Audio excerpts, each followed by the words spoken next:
ఒక మాట చెప్పాలి, ఏమంటే యేసు రక్తము ప్రతి పాపము నుంచి పవిత్రపరుస్తుంది. అంటే ఆయన జన్మ సపరేట్ ఒక ప్రత్యేకత, ఆయన జీవితం ప్రత్యేకత, ఆయనలో ఏ దోషము పాపము మచ్చ కడత ఏమీ లేదు. కానీ ఈ చేతుల పైకెత్తి మీరు చేతి పైకెత్తండి. ఇందాక సామెతల కింద 3:16 దాని కుడి చేతిలో జీవం ఉన్నది, దాని ఎడమ చేతిలో ఉన్నాయి. యేసు ప్రభువు ఇలా 2 చేతుల చాపి యోహాను 3:16 దేవుడు లోకమునంతో ప్రేమించిన యేసయ్య నీ పాపం నా పాపం కోసం ఆ కలవలసిన ప్రాణం పెట్టాడు. ప్రాణం పెట్టి ఆయన ఇగో రక్తం వచ్చాడు. కనుక తెల్లగా ఉండాల్సిన మనం లోకమేమో నల్లగా చేసింది. ఇప్పుడు ఆయన ఏం చేసినట్టే ఆయన రక్తం కాచి నల్లగున్న అందరినీ తెల్లగా చేయడానికి లోకానికి వచ్చాడు.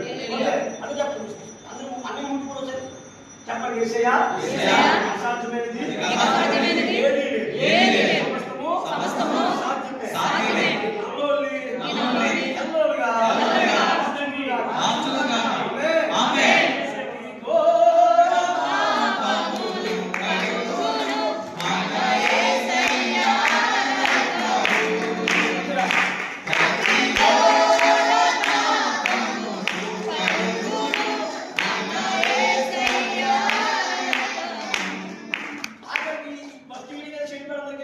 ఆఖరికి ఇంటికి వచ్చిన సరే యేసు రక్తం ఏం చేస్తాడంటే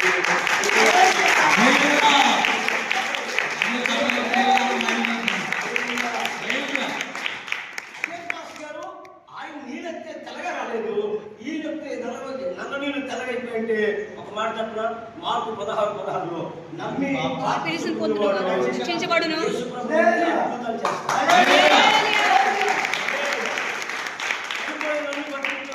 చెప్పారు కదా, మనం పంపించుకుని ప్రార్థన చేస్తే ఆయన నోట్లో నుంచి వేడి గాలి నన్ను తాకిని బాగు చేసుకుంది.